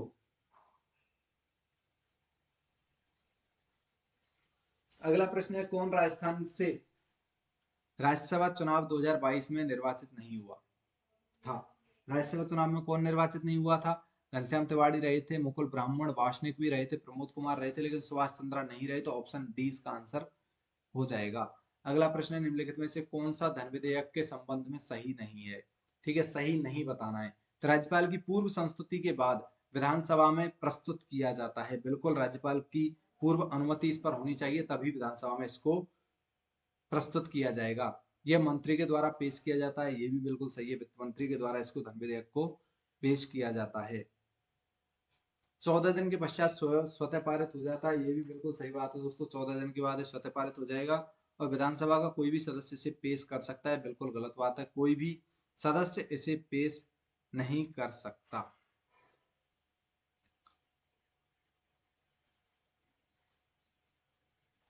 ठीक है, अगला प्रश्न है, राजस्थान विधानसभा में प्रोटेम स्पीकर की नियुक्ति कौन करता है? प्रोटेम स्पीकर की नियुक्ति राज्यपाल के द्वारा की जाती है। प्रोटेम स्पीकर को शपथ कौन दिलाता है? दोस्तों प्रोटेम स्पीकर को शपथ भी कौन दिलाएगा? राज्यपाल भी दिलाएगा, और नियुक्ति भी राज्यपाल के द्वारा ही की जाती है। अगला प्रश्न है, राजस्थान विधानसभा के प्रथम प्रोटेम स्पीकर कौन है? दोस्तों प्रथम प्रोटेम स्पीकर कौन थे? महाराव संग्राम सिंह।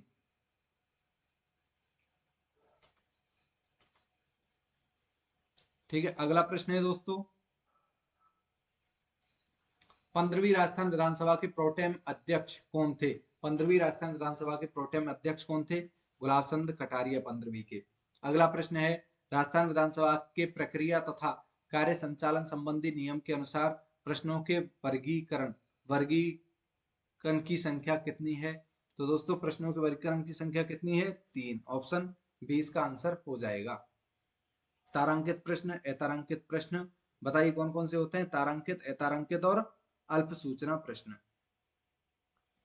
अगला प्रश्न है, सार्वजनिक महत्व के एक मामले के संबंध में जानकारी प्राप्त करने के लिए राजस्थान विधानसभा के सदस्य अंत्य सत्र अवधि के दौरान एक सप्ताह में कितने अतारांकित प्रश्नों की सूचना दे सकता है? दोस्तों केवल एक ही प्रश्न की सूचना ये दे सकता है, ऑप्शन ए इसका आंसर हो जाएगा। अगला प्रश्न है, राज्य के निर्वाचन आयोग विधानसभा सदस्यों की अयोग्यता के संबंध में अपना परामर्श देते हैं। अपना परामर्श देते हैं, किसको देते हैं अपना परामर्श? राज्यों के निर्वाचन आयोग विधानसभा सदस्यों की अयोग्यता के संबंध में अपना परामर्श किसको देते हैं?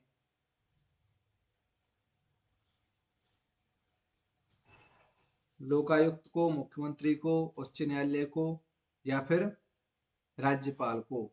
ये दोस्तों प्रश्न में कोई मिस्टेक है इसमें, क्योंकि इसमें राज्यपाल से तो ये राय लेगा। परामर्श किसको देते हैं, देने वाली चीजें समझ में नहीं आ रही है दोस्तों, इस प्रश्न में कोई ना कोई मिस्टेक है। ठीक है, अगला प्रश्न है, राजस्थान विधानसभा के किसी सदस्य के त्यागपत्र के संबंध में निम्नलिखित में से कौन सा कथन सही नहीं है? सही नहीं है पूछा है दोस्तों इसमें, तो एक बार हम देख लेते हैं। यदि कोई सदस्य अध्यक्ष के समक्ष व्यक्तिगत उपस्थित होकर त्यागपत्र सौंपता है और सूचित करता है कि त्यागपत्र स्वैच्छिक और असली है, और अध्यक्ष के पास उसके विपरीत कोई सूचना अथवा ज्ञान नहीं है, अध्यक्ष तुरंत त्यागपत्र स्वीकार कर सकता है। ठीक है, अगला है ऑप्शन, यदि अध्यक्ष को त्यागपत्र पोस्ट अथवा किसी अन्य के माध्यम से प्राप्त होता है, अध्यक्ष स्वयं की संतुष्टि के लिए त्यागपत्र स्वैच्छिक और असली है जांच करवा सकता है, जैसा वह उचित समझे। ठीक है, और अगला ऑप्शन इसमें है,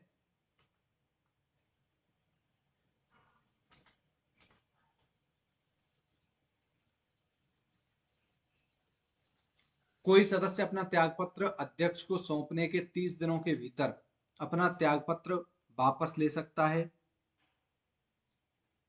ठीक है। और अगला ऑप्शन इसमें है, यदि कोई सदस्य जो सदन में अपनी सदस्यता से त्यागपत्र देना चाहता है, अपने हस्ताक्षर सहित लेख द्वारा अध्यक्ष को सूचित करेगा। ठीक है, तो दोस्तों इसका आंसर हो जाएगा ऑप्शन सी। ठीक है, 30 दिनों के भीतर अपना त्यागपत्र वापस नहीं ले सकता।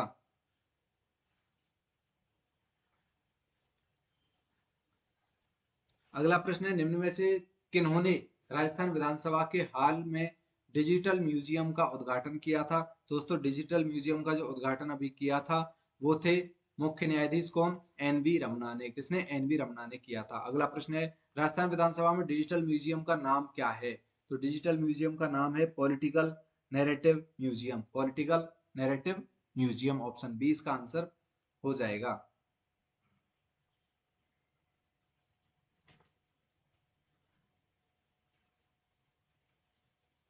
अगला प्रश्न है, राजस्थान से अधिकतम 4 बार राज्यसभा के लिए कौन निर्वाचित हुआ है? मैक्सिमम 4 बार कौन निर्वाचित हो चुके हैं?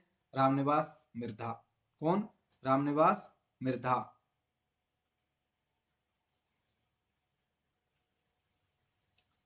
अगला हमारा टॉपिक जो है दोस्तों वो सिलेबस में भी क्या है? उच्च न्यायालय। क्या है? उच्च न्यायालय है। तो उच्च न्यायालय को प्रश्नों की हम बात करेंगे अब। ठीक है, जिसमें हमारा पहला प्रश्न है, राजस्थान उच्च न्यायालय की मुख्य प्रधान पीठ कहाँ है? जोधपुर है मुख्य पीठ। और यहाँ कैसी है? यहाँ मुख्य पीठ नहीं है दोस्तों, खंडपीठ है। कहाँ? जयपुर में। अगला प्रश्न है, निम्न में से किस दिनांक को राजस्थान उच्च न्यायालय की स्थायी पीठ जयपुर में स्थापित की गई? दोस्तों 8 दिसंबर 1976 को जयपुर में स्थापित की गई थी। कब? 8 दिसंबर 1976। 8 दिसंबर 1976 को। अगला प्रश्न है, राजस्थान उच्च न्यायालय की खंडपीठ की स्थापना कब की गई थी? दोस्तों खंडपीठ की स्थापना कब की गई थी? 31 जनवरी 1976। ऑप्शन ए इसका आंसर हो जाएगा।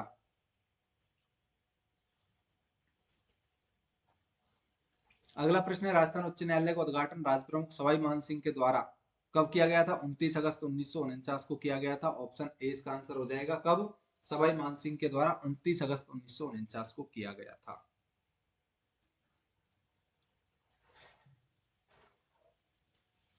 अगला प्रश्न है, किस तारीख को राजस्थान उच्च न्यायालय के नियम 1952 प्रभावी हुए? कौन सी तारीख को हुए थे? 1 अक्टूबर 1952 को नियम प्रभावी हुए थे। उच्च न्यायालय के नियम 1952 प्रभावी हुए थे। अगला प्रश्न है, राजस्थान उच्च न्यायालय के जिन न्यायाधीशों को 29 अगस्त 1949 को शपथ दिलाई गई, उनमें से कौन सुमेलित नहीं है? कौन सुमेलित नहीं है दोस्तों? न्यायमूर्ति लाला नवल किशोर जोधपुर से हैं, संबंधित हैं बिल्कुल। ठीक है, इनको शपथ दिलाई गई थी। और कंवर लाल बापना जयपुर से संबंधित है, इनको भी शपथ दिलाई गई थी। जवान सिंह राणावत को शपथ नहीं दिलाई। त्रिलोचन दत्त बीकानेर से संबंधित है, इनको भी शपथ दिलाई थी। तो ऑप्शन सी इसका आंसर हो जाएगा। कि कोटा से थे, लेकिन कौन थे? खेमचंद थे। कौन? खेमचंद गुप्ता थे, जिनको शपथ दिलाई गई थी। अगला प्रश्न है, आजादी के बाद रियासतों के एकीकरण से एक नया राज्य राजस्थान बना। नवनिर्मित राज्य में विभिन्न स्थानों पर 5 उच्च न्यायालय कार्यरत थे। निम्न में से कौन सा स्थान उनमें से एक नहीं है? उनमें से एक नहीं है। तो दोस्तों ये 4 तो आपने यही देख लिए। कौन सा? जोधपुर देख लिया, जयपुर देख लिया, कोटा देख लिया, ठीक है, और बीकानेर देख लिया। चारों ही इसमें शामिल हैं। तो ये क्वेश्चन इसलिए गलत हो गया है दोस्तों। ठीक है, चारों ही इसमें शामिल हैं, तो इसका कोई आंसर नहीं है, चारों ही इसके हैं। ठीक है। अगला प्रश्न है, निम्नलिखित में से कौन सा जिला राजस्थान उच्च न्यायालय की जयपुर पीठ के अधिकार क्षेत्र में नहीं आता है? तो आप लोकेशन के अनुसार देख सकते हैं। देखो अजमेर जयपुर के पास में है, अलवर जयपुर के पास में है, बारां जयपुर के पास में है, भीलवाड़ा थोड़ा सा दूर पड़ रहा है, तो भीलवाड़ा भीलवाड़ा नहीं आएगा। ऑप्शन ए आंसर हो जाएगा। अगला प्रश्न है, राज्य के मुख्य न्यायाधीश व अन्य न्यायाधीश की नियुक्ति किसके द्वारा की जाती है? तो दोस्तों भारत के मुख्य न्यायाधीश और राज्य के राज्यपाल के साथ परामर्श करने के बाद राष्ट्रपति के द्वारा इसकी नियुक्ति की जाती है। ऑप्शन ए इसका बिल्कुल सही हो जाएगा। जिला न्यायाधीशों की नियुक्ति राज्यपाल के द्वारा की जाती है। अगला प्रश्न है, उच्चतम न्यायालय के न्यायाधीशों की नियुक्ति की सिफारिश करने से पहले भारत के मुख्य न्यायमूर्ति को कितने ज्येष्ठतम न्यायाधीशों की सलाह मशवरा करना होता है? ठीक है, तो इसका ऑप्शन देख लेते हैं हम एक बार। कितने मुख्य न्यायाधीशों से सलाह मशवरा करना पड़ता है? दोस्तों 4 मुख्य न्यायाधीशों से सलाह मशवरा करना पड़ता है। ऑप्शन सी इसका आंसर हो जाएगा। अगला है, उच्च न्यायालय का मुख्य न्यायाधीश अपना त्याग पत्र किसे दे सकता है? तो दोस्तों जब राष्ट्रपति उसको नियुक्त करेगा तो राष्ट्रपति को ही वो अपना त्याग पत्र देगा। ऑप्शन सी इसका आंसर हो जाएगा। और अनुच्छेद 217 एक में इसका उल्लेख है। किसमें? 217 एक में इसका उल्लेख है त्याग पत्र देने का। अगला प्रश्न है, भारत में उच्च न्यायालय के किसी न्यायाधीश की आयु के बारे में कोई प्रश्न उठता है तो उसका विनिश्चय कौन करता है? यदि भारत में उच्च न्यायालय के किसी न्यायाधीश की आयु के बारे में कोई प्रश्न उठता है तो उसका विनिश्चय कौन करता है? देखिए, भारत के मुख्य न्यायाधीश के परामर्श से राष्ट्रपति के द्वारा उसका विनिश्चय किया जाता है। ऑप्शन 20 का आंसर हो जाएगा।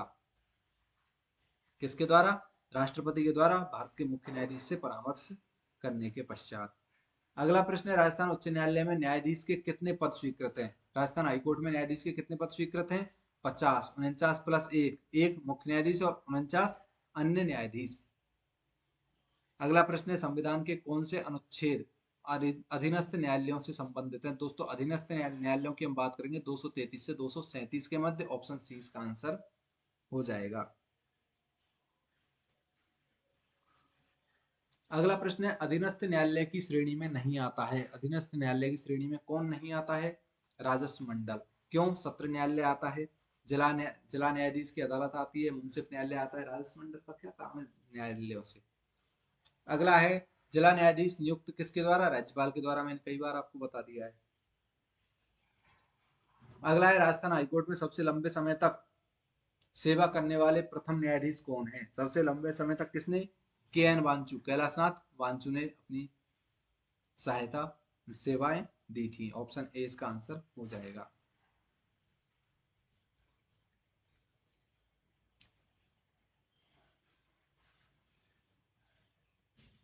अगला प्रश्न है, राजस्थान उच्च न्यायालय के पहले मुख्य न्यायाधीश कौन थे? तो राजस्थान उच्च न्यायालय के पहले मुख्य न्यायाधीश कौन थे?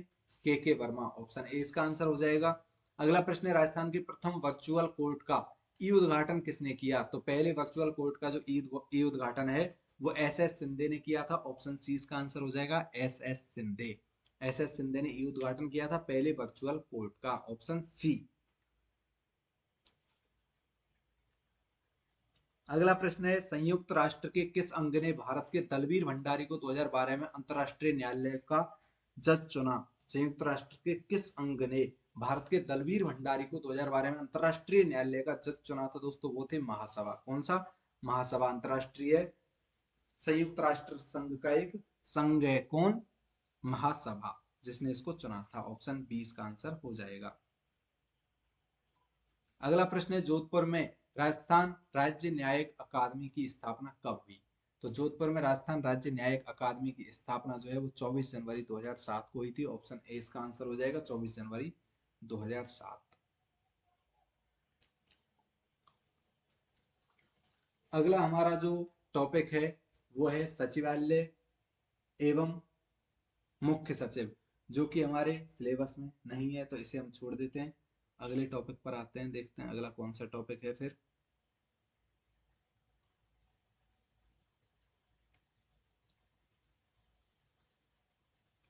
जिला स्तरीय प्रशासन। जिला स्तरीय प्रशासन अपने सिलेबस में है तो इसे हम देख लेते हैं एक बार। ठीक है, तो जिला स्तर पर कानून व्यवस्था बनाए रखने का दायित्व किसका है? जिला स्तर पर जिलाधीश का होगा। बिल्कुल, ऑप्शन ए इसका आंसर हो जाएगा। कलेक्टर ही बनाएगा दोस्तों। अगला प्रश्न है, किस जिले में प्रमुख जनगणना अधिकारी माना जाता है? तो प्रमुख जनगणना अधिकारी जिला कलेक्टर को माना जाता है। ठीक है, जिले में। ऑप्शन बी आंसर हो जाएगा। अगला प्रश्न है, निम्न में से कौन से कार्य दंड नायक के रूप में कलेक्टर में निहित हैं? तो कौन से कार्य हैं जो दंड नायक के रूप में कलेक्टर में निहित हैं? दो, पुलिस पर नियंत्रण रखना बिल्कुल है दोस्तों। जिले के कोषालयों का निरीक्षण करने का काम इसका नहीं है, कोषालय निरीक्षण का। विदेशियों के पार पत्रों की जांच करना ये इसका कार्य है। भू राजस्व एकत्र करना ये इसका काम नहीं है। ऑप्शन 1 और 3 इसके सही है, मतलब ऑप्शन डी इसका आंसर, ऑप्शन सी इसका आंसर हो जाएगा। अगला प्रश्न है जिला दंड नायक के रूप में जिला कलेक्टर की शक्तियां हैं, जिला कलेक्टर की शक्तियों के बारे में पूछा गया है। तो जिला कलेक्टर की शक्तियां क्या हैं? कानून व्यवस्था बनाए रखना बिल्कुल है, पुलिस पर नियंत्रण रखना है, विदेशी उपहार पत्रों की जांच करना भी है, भू राजस्व एकत्र करने का काम इसका नहीं है, तो ऑप्शन डी इसका आंसर हो जाएगा। अगला प्रश्न है सरकार की आंख, कान और बाहों की भांति जिले में कौन कार्य करता है? जिलाधीश काम करेगा दोस्तों जिले में। अगला प्रश्न है निम्न में से कौन सा एक कार्य जिलाधीश द्वारा मजिस्ट्रेट के रूप में किए गए कार्यों में शामिल नहीं है? मजिस्ट्रेट के रूप में किए गए कार्यों में शामिल कौन सा काम नहीं है? कोषागार का पर्यवेक्षण है, कारागारों का निरीक्षण करना है, दावा रहित संपत्ति को निस्तारित करने के आदेश देना भी इसका काम है, लेकिन स्थानीय निकायों पर नियंत्रण और पर्यवेक्षण का काम इसका नहीं है, तो ऑप्शन डी इसका आंसर हो जाएगा। अगला प्रश्न है निम्न में से कौन सा कार्य कलेक्टर का नहीं है? कलेक्टर का काम कौन सा नहीं है?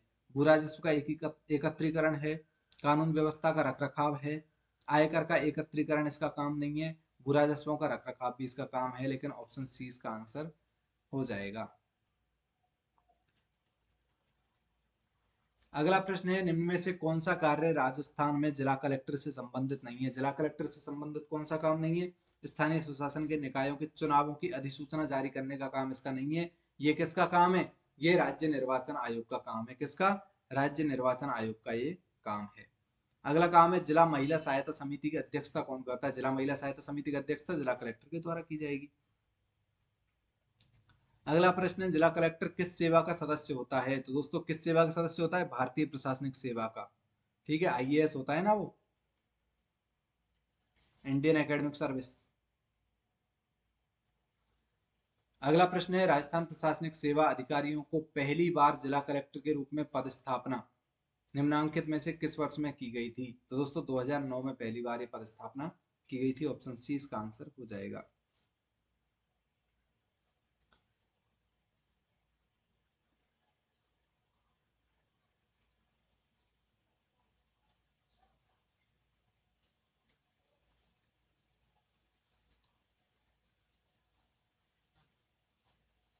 इसमें हमें मिलान करना है दोस्तों, है ना। ये मिलान वाला अपन देख लेते हैं एक बार अगली क्लास में।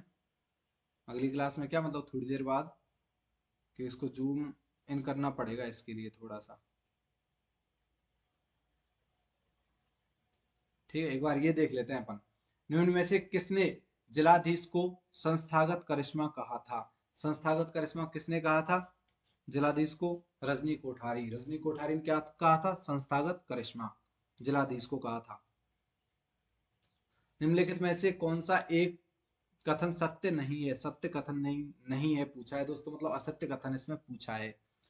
सन 1772 में वॉरेन हेस्टिंग्स द्वारा जिला कलेक्टर का पद सृजित किया गया था। बिल्कुल सही है दोस्तों। जिले में जिला कलेक्टर मुख्य प्रोटोकॉल अधिकारी का कार्य करता है। भारत के संविधान के अनुच्छेद 233 में जिला न्यायाधीश शब्द का उल्लेख किया गया है। रेमजे मैकडोनाल्ड ने कलेक्टर को संस्थागत करिश्मा कहा था। गलत बात है दोस्तों, संस्थागत करिश्मा किसने कहा था? रजनी कोठारी ने कहा था, तो ऑप्शन डी इसका सही हो जाएगा। अगला प्रश्न है किस अधिनियम के द्वारा जिला कलेक्टर को जिला आपदा प्रबंधन प्राधिकरण का अध्यक्ष चुना गया? तो दोस्तों कौन सा प्राधिकरण था वो प्राधिकरण था आपदा प्रबंधन अधिनियम 2005 के द्वारा इसको जिला आपदा प्रबंधन प्राधिकरण का अध्यक्ष चुना गया था। अगला प्रश्न है जिला आपदा प्राधिकरण का अध्यक्ष कौन होता है? जिला कलेक्टर होता है। ऑप्शन सी इसका आंसर हो जाएगा। अगला प्रश्न है किस योजना का उद्देश्य लंबित राजस्व अदालती मामलों में को निपटाना है? तो दोस्तों आप न्याय आपके द्वार योजना। कौन सी? न्याय आपके द्वार योजना। ऑप्शन सी इसका आंसर हो जाएगा। अगला हमारा सिलेबस जो टॉपिक है वो है स्थानीय स्वशासन, और स्थानीय स्वशासन भी हमारे सिलेबस में है, तो इसके प्रश्न भी हम देख लेते हैं। ठीक है, पहला प्रश्न है इसमें पंचायती राज व्यवस्था है। पंचायती राज व्यवस्था क्या है? ग्रामीण स्थानीय स्वशासन। तो ऑप्शन ए इसका आंसर हो जाएगा। पंचायती राज व्यवस्था तो यही है। ठीक है, अगला प्रश्न है निम्न संवैधानिक अनुच्छेदों में से कौन सा अनुच्छेद पंचायत के बारे में 73वें संविधान संशोधन के द्वारा जोड़ा गया था? 73वें संविधान संशोधन के द्वारा अनुच्छेद 243 से अनुच्छेद 243 ओ तक इसमें जोड़ा गया था। अगला प्रश्न है राजस्थान में पंचायती राज व्यवस्था का शुभारंभ किस पंचवर्षीय योजना के अंतर्गत किया गया था? दोस्तों कौन सी? दूसरी पंचवर्षीय योजना के अंतर्गत किसका पंचायती राज व्यवस्था का शुभारंभ इसमें किया गया था? ठीक है।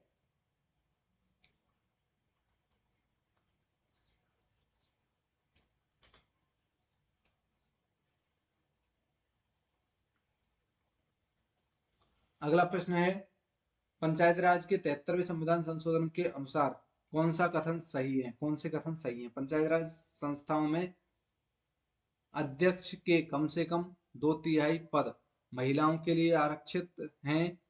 ठीक है। अगला ऑप्शन है, 73वें संविधान संशोधन के द्वारा 11वीं अनुसूची को संविधान में जोड़ा गया। ठीक है। अगला है, मध्य प्रदेश 73वां सांविधिक संशोधन लागू करने वाला पहला राज्य था। अगला है, 73वां संविधान संशोधन अधिनियम 24 अप्रैल 1994 से लागू हुआ था। ठीक है। अब इसके ऑप्शन हम देख लेते हैं एक बार।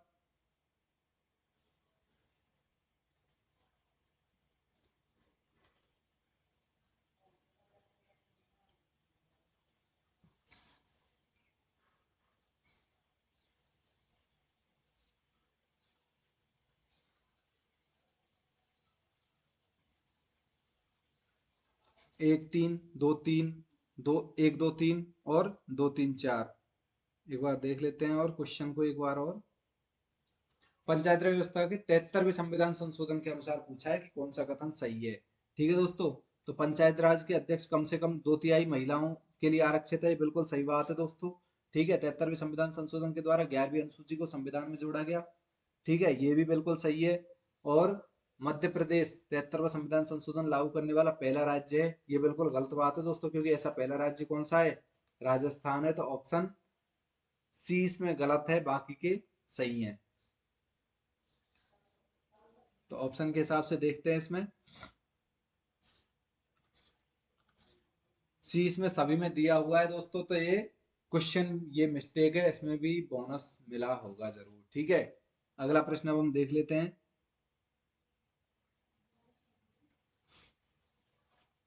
निम्नलिखित में से किस वर्ष राजस्थान पंचायत अधिनियम अधिनियमित हुआ और पूरे राज्य में ग्राम पंचायतों की स्थापना हुई? तो दोस्तों 1954 में हुआ था और पूरे राज्य में ग्राम पंचायतों की स्थापना भी इसी समय हुई थी, 1954 में ही। अगला प्रश्न है, राजस्थान में पंचायत राज पद्धति को अपनाने की तिथि कौन सी है? पंचायत राज पद्धति 2 अक्टूबर 1959 को। ठीक है, ये आपको बता दिया था मैंने। किसकी मेहता थे ना, वो नाम मुझे याद नहीं आ रहा अभी, बलवंत सिंह मेहता की सिफारिश पर। अगला प्रश्न है, राजस्थान में पंचायती राज व्यवस्था का उद्घाटन कब और किसके द्वारा किया गया? 2 अक्टूबर 1959 को और पंडित जवाहरलाल नेहरू जी के द्वारा किया गया था और बगदरी, नागौर के बगदरी गांव से किया गया था। ऑप्शन ए इसका आंसर हो जाएगा। अगला प्रश्न है, संविधान का कौन सा अनुच्छेद पंचायतों की शक्तियां, अधिकार और जिम्मेदारियों से संबंधित है? तो ये है government power, 243 G, G for government power.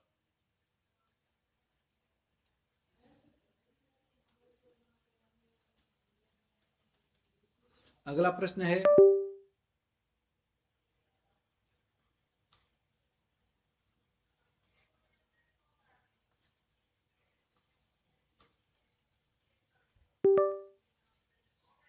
अगला प्रश्न है, भारतीय संविधान के कौन से अनुच्छेद में ग्राम सभा की परिभाषा अनुच्छेद 243 में? भारतीय संविधान कौन सा अनुच्छेद ग्राम सभा के बारे में? तो ग्राम सभा के बारे में असेंबली, ए फॉर असेंबली, 243 ए। राजस्थान में पंचायत राज व्यवस्था के कितने स्तर हैं? पंचायत राज व्यवस्था के 3 स्तर हैं, जिला स्तर पर और मंडल स्तर पर और ग्राम स्तर पर। अगला है, पंचायतों की अवधि है, पंचायतों की अवधि कितनी है? 5 साल होती है दोस्तों, 5 साल का ही कार्यकाल होता है सरपंच का भी। ठीक है। अगला है, राजस्थान में ग्राम पंचायत के सरपंच, उप सरपंच तथा वार्ड पंच अपना त्याग पत्र किसे देंगे? विकास अधिकारी को, ग्राम विकास अधिकारी को देंगे, डेवलपमेंट ऑफिसर को। ठीक है। ग्राम स्तर पर तो विकास अधिकारी को, पंचायत स्तर पर प्रधान को और जिला स्तर पर जिला प्रमुख को त्याग पत्र। ठीक है। अगला प्रश्न है, राजस्थान पंचायत समिति का प्रधान अपना इस्तीफा किसको देगा? पंचायत समिति का प्रधान, तो वो किसको देगा? जिला प्रमुख को। ऑप्शन ए इसका आंसर हो जाएगा। अगला प्रश्न है, राजस्थान में जिला आयोजना समिति में कितने सदस्य होते हैं? जिला आयोजना समिति में 25 सदस्य होते हैं। कितने? जिला आयोजना समिति में 25 सदस्य होते हैं। ऑप्शन डी इसका आंसर हो जाएगा। अगला प्रश्न है, राजस्थान में जिला आयोजना समिति का अध्यक्ष कौन होता है? तो जिला आयोजना समिति का अध्यक्ष कौन होगा? जिला प्रमुख। ऑप्शन बी इसका आंसर हो जाएगा, जिला प्रमुख। अगला है, संविधान की 11वीं अनुसूची में पंचायत राज संस्थाओं के लिए कितने विषय सूचीबद्ध हैं? तो दोस्तों कितने विषय सूचीबद्ध हैं? 29 विषय सूचीबद्ध हैं। ऑप्शन ए इसका आंसर हो जाएगा। अगला प्रश्न है, 1989 में किस समिति ने स्थानीय शासन के निकायों को संवैधानिक दर्जा प्रदान करने की सिफारिश की? 1989 में किस समिति ने स्थानीय शासन के निकायों को संवैधानिक दर्जा प्रदान करने की सिफारिश की थी दोस्तों? तो कौन सी समिति थी? पीके थोंगन समिति। ठीक है, पीके थोंगन समिति। ऑप्शन ए इसका आंसर हो जाएगा। और पीके थोंगन समिति कब आई थी? 1989 में। अगला प्रश्न है, पंचायत राज संस्थाओं के लिए दलीय निर्वाचन की अनुशंसा किसने की थी? दलीय निर्वाचन की अशोक मेहता समिति ने। किसने? अशोक मेहता ने दलीय निर्वाचन की अनुशंसा की थी। अगला प्रश्न है, राजस्थान पंचायती राज के संदर्भ में सही युग्म पहचानिए। सही युग्म पहचानना है दोस्तों, कौन सा है? गिरधारी लाल व्यास समिति का गठन 1973 में। गिरधारी 73। ठीक है। अगला प्रश्न है, निम्नांकित में से किस समिति की अनुशंसा पर अनुसूचित क्षेत्रों में पंचायती राज का विस्तार 1996 में बनाया गया? कौन सी समिति की सिफारिश पर? दिलीप सिंह भूरिया समिति की सिफारिश पर। ऑप्शन ए इसका आंसर हो जाएगा। अगला प्रश्न है, पंचायत राज संस्थाओं के चुनाव करवाने का दायित्व किसका है? पंचायत राज संस्थाओं के चुनाव कौन करवाता है दोस्तों? राज्य निर्वाचन आयोग। मैंने अभी आपको बताया था, ऑप्शन सी। अगला प्रश्न है, ग्राम सभा की गणपूर्ति कितनी होती है? तो गणपूर्ति होती है कुल सदस्य संख्या का 1/10वां भाग, मतलब 1/10। ऑप्शन सी इसका आंसर हो जाएगा।